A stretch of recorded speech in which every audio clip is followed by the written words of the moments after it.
Hi, this is Savita Sharma. Welcome to Savita's tutorials. आज हम इस वीडियो में डीसी फर्स्ट बुक का तीसरा लेसन डिस्कस कर रहे हैं, इम्पॉर्टेंट क्वेश्चंस। इस सीरीज़ में मैंने फ़र्स्ट एंड सेकंड लेसन को डिस्क्राइब कर दिया है। उसमें मैंने इंपॉर्टेंट क्वेश्चंस बताए हैं कि कौन कौन से इंपॉर्टेंट क्वेश्चंस हैं। वो वीडियोज़ अगर आपने नहीं देखे तो उनका लिंक मैं इस वीडियो के डिस्क्रिप्शन बॉक्स में डाल दूँगी। उन वीडियोस को आप देखिए। फर्स्ट एंड सेकंड लेसन से इंपॉर्टेंट क्वेश्चंस कौन कौन से आपके बनते हैं। तो आज हम थर्ड लेसन को डिस्कस करेंगे कि इसमें कौन कौन से इंपॉर्टेंट क्वेश्चंस बनते हैं। अगर आप कंप्लीट सीरीज़ देख रहे हैं तो अभी आपको पता लगेगा कि हम इसमें इंपॉर्टेंट क्वेश्चंस देख रहे हैं, साथ में अनइम्पॉर्टेंट क्वेश्चन कौन से में नहीं पढ़ने हैं, और ब्रीफ में हम लोग देख रहे हैं क्वेश्चंस को। जबकि इन क्वेश्चंस के अगर आपको हैंड रिटन नोट्स चाहिए तो उनके सेपरेटली वीडियोज़ हैं, जिसका मैं पूरा प्लेलिस्ट का लिंक मैं आपको इस वीडियो के डिस्क्रिप्शन बॉक्स में प्रोवाइड कर दूँगी, और हैंड रिटन नोट्स आप वहाँ से देख सकते हैं।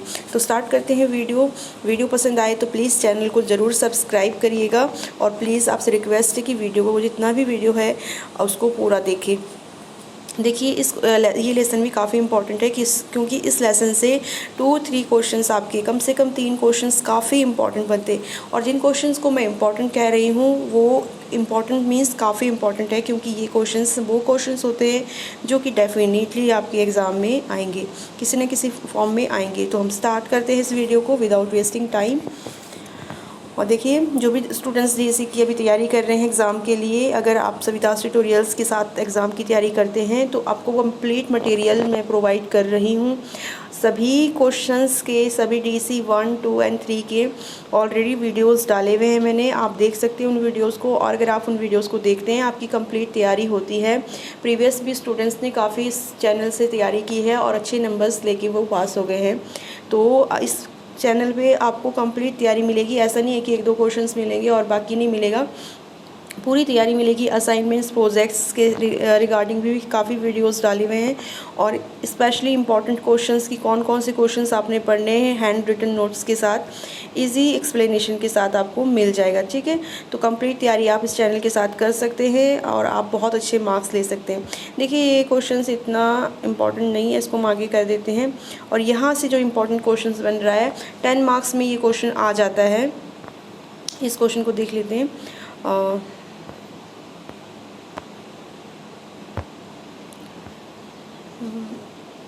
ठीक है, ये वाला क्वेश्चन, इसमें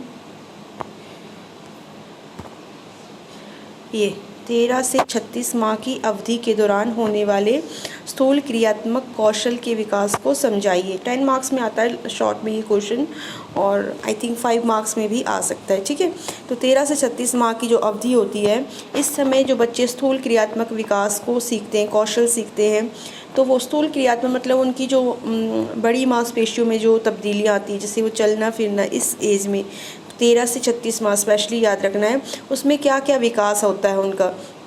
तो 13 से 36 माह के जो बच्चे होते हैं, लगभग 1 साल से ऊपर के हो रहे हैं, इस समय बच्चे जो है स्वयं से चलना सीख जाते हैं, स्वयं चलना शुरू कर देते हैं, और चलना, रेंगना, दौड़ना, कूदना, ठोकर मारना, ये सब चीज़ें इनके अभी स्थूल क्रियात्मक एक्टिविटी स्टार्ट हो जाती है। तो इसमें वो संतुलन बनाना सीखते हैं, ये सारा आपने लिखना है। और इनकी चाल देखिए, इस समय थोड़ी सी अकड़ी हुई होती है, क्योंकि इसमें वो टांगों को बिल्कुल सीधा कर लेते हैं, घुटनों से मोड़ते नहीं है, बल्कि जो कुल्ले होते हैं नीचे एंकल्स, ठीक है, वहाँ से ही चलना शुरू करते हैं, इसीलिए बिल्कुल सीधे सीधे चलते हैं। और उनका जो पैरों का जो गैप है वो भी काफ़ी लंबा होता है, काफ़ी बड़ी बड़ी छलांगे मार के चलते हैं तो इस तरह से वो चलना शुरू करते हैं। और ये आपने सारा लिखना है। 2 वर्ष का बच्चा अपना संतुलन नहीं बना पाता, इसलिए यदि कोई वस्तु नीचे पड़ी है तो उससे बचकर निकलने के लिए उसे नीचे देखकर चलना पड़ता है। और इसके साथ ही वो फिर किसी छोटी छोटी चीज़ों से कूदना भी शुरू करते हैं, ऊपर चढ़कर उससे कूदना, इस तरह से वो कूदना भी सीख जाते हैं इस एज में। तो ये सारा आपने अच्छे से देखना है। खेल खेल में बच्चे सीढ़ियों, बक्सों के आदि ऊपर चढ़ते हैं और इस तरह से फिसल कर कूदना सीख जाते हैं। इसी साथ जो है, इसी एज में जो है बच्चे किसी न किसी क्रिया में व्यस्त रहते हैं, और दूसरे चीज़ों के ऊपर से कूदना, छुपना, ये सब चीज़ें जो है स्थूल क्रियात्मक एक्टिविटी जो भी है आपने इसमें देनी है।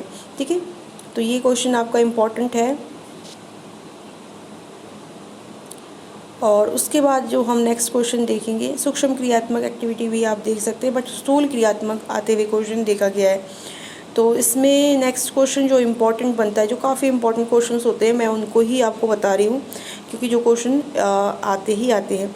ये संवेदी क्रियात्मक वाला हमने पिछले चैप्टर में पढ़ लिया कि इम्पॉर्टेंट है, इसको आपने पिछले चैप्टर से ही पढ़ लेना है, ठीक है। तो ये जो संवेदी क्रियात्मक वाला है, इसमें से एक क्वेश्चन जो है डेफिनेटली आता है, बट यहाँ पर शॉर्ट में दिया गया है, पिछले चैप्टर में पूरा दिया है, वहाँ से आप इस क्वेश्चन को देख सकते हैं। जो नेक्स्ट हमारा इम्पोर्टेंट क्वेश्चन बनेगा इस लेसन से, 2-3 क्वेश्चन काफ़ी इम्पोर्टेंट है जो डेफिनेटली आते हैं, तो मैं बस वही बताने वाली हूँ आपको। शो में सारे क्वेश्चंस कर रही हूँ, कोई स्टूडेंट है जो पूरा डिटेल में स्टडी करना चाहता है तो वो भी कर सकता है, बट अभी जो 1 महीने से भी कम समय है तो अभी आप डिटेल में स्टडी में नहीं जा सकते हैं।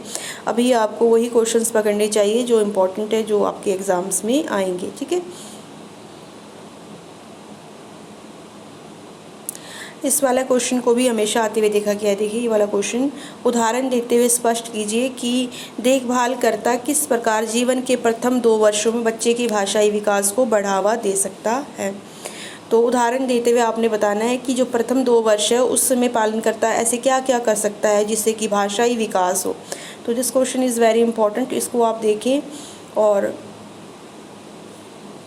ये सभी क्वेश्चंस के हैंड रिटन नोट्स के वीडियोस ऑलरेडी अवेलेबल है, प्लेलिस्ट का लिंक मैं डाल दूंगी, आप उस वहाँ से इन क्वेश्चंस को देख सकते हैं।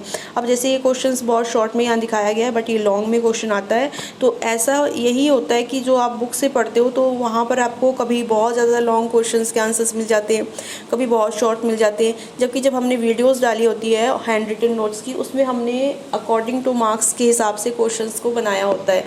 जैसे कि ये क्वेश्चन आपका 12 मार्क्स में 15 मार्क्स में आएगा, तो उतने मार्क्स का हमने इसमें मटेरियल डाला होता है।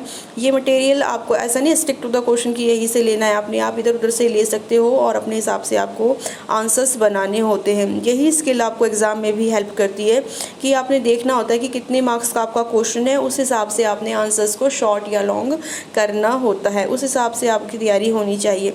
तो इसके लिए हमारी वीडियोज़ काफ़ी हेल्प करती है, जिसको आप कंप्लीट देखा करें वीडियोज़ को। ये वीडियोज़ ऐसे ही नहीं बनाई होती है, काफ़ी इसमें चीज़ें रिसर्च की होती है।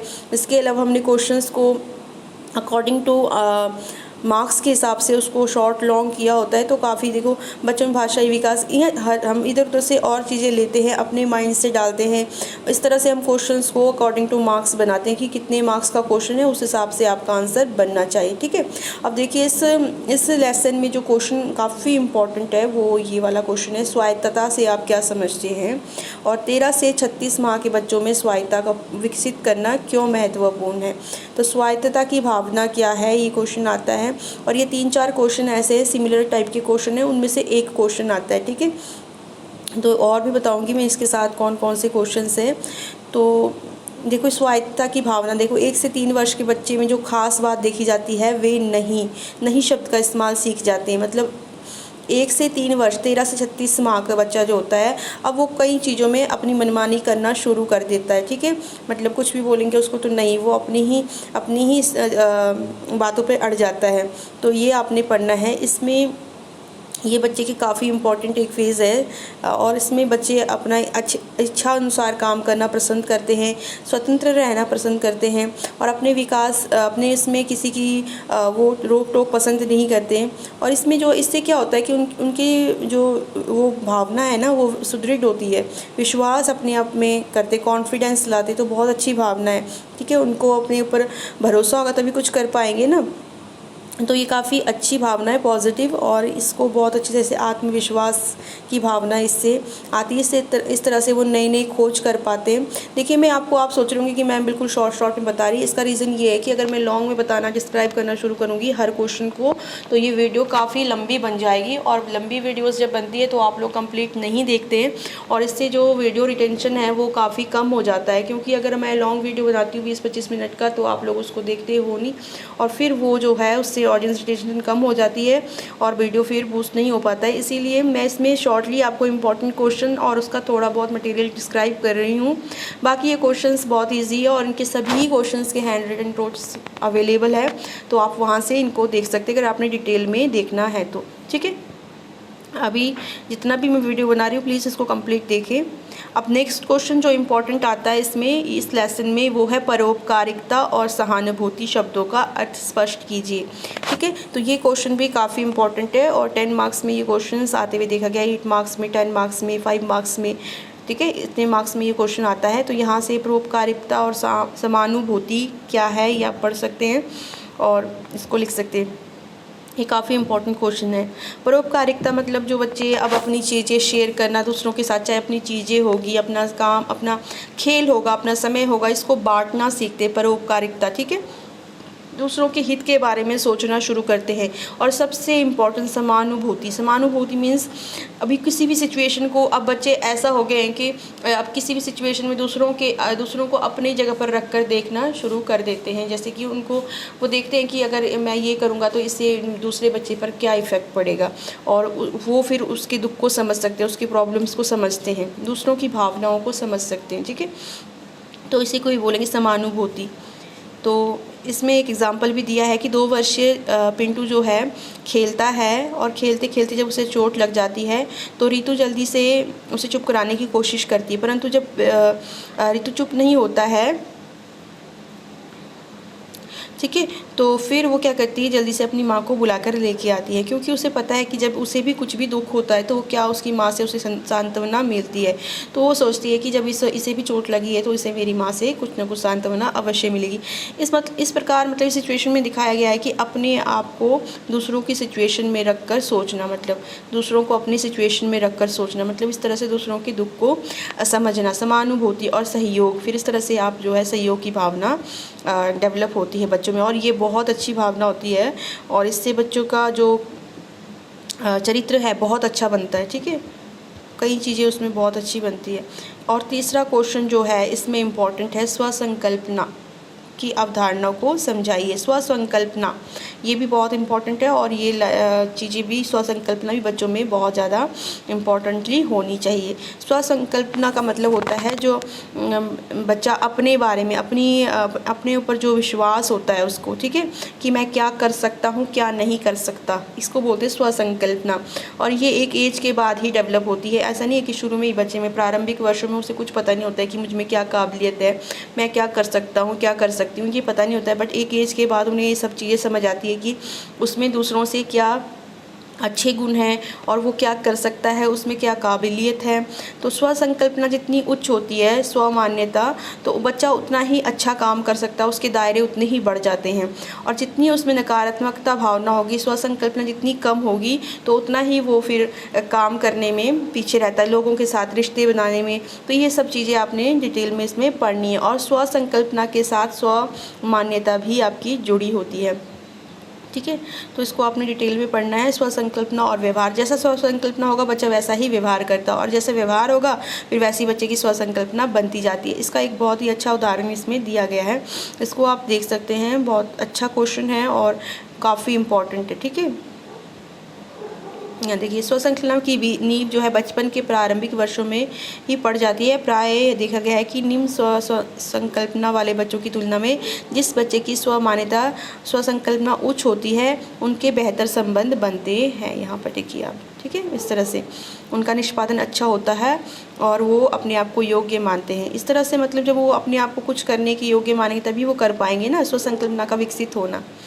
तो इस तरह से ये आपस में रिलेटेड, जितना वो स्वसंकल्पना ज़्यादा होगी तो वो उतना अच्छा व्यवहार करेगा, जितना अच्छा व्यवहार करेगा फिर उसका रिजल्ट भी अच्छा मिलेगा। व्यवहार आप अच्छा करोगे तो अच्छा, लोगों से भी अब अच्छा रिस्पांस मिलेगा, तो फिर स्वसंकल्पना और भी अच्छी होती जाती है। इस तरह से ये दोनों आपस में कनेक्टेड बताया गया है। ठीक है, तो ये क्वेश्चंस आपने पढ़ने हैं और ये क्वेश्चंस जो है इस लेसन्स में काफ़ी इम्पॉर्टेंट है। आई थिंक आपके लिए वीडियो में इम्पॉर्टेंट रहा होगा। मेरा मोटिव यही है इस वीडियोस के थ्रू कि आपको एटलीस्ट इम्पॉर्टेंट क्वेश्चंस का पता चले और आप इधर उधर ना भटके कि जो मर्जी आप पढ़ने लग जाएं और फिर कंफ्यूज हो जाए एग्ज़ाम के टाइम कि आपको पता ना लगे कि क्या पढ़ना है क्या नहीं पढ़ना है। तो इससे अच्छा है कि आपको एटलीस्ट पता हो कि क्या इम्पॉर्टेंट है टॉपिक्स और क्या आपको ज़रूर पढ़ना है। आप और भी चीज़ें पढ़ें बट जो इम्पॉर्टेंट है उसको तो बिल्कुल भी ना छोड़ें। यही मोटिव है मेरा और आई थिंक आपको भी ये सही लग रहा हो। आप मुझे कमेंट ज़रूर करें इन वीडियोज़ को देखने के बाद। और सविता ट्यूटोरियल्स के साथ आप बने रहें। Thank you.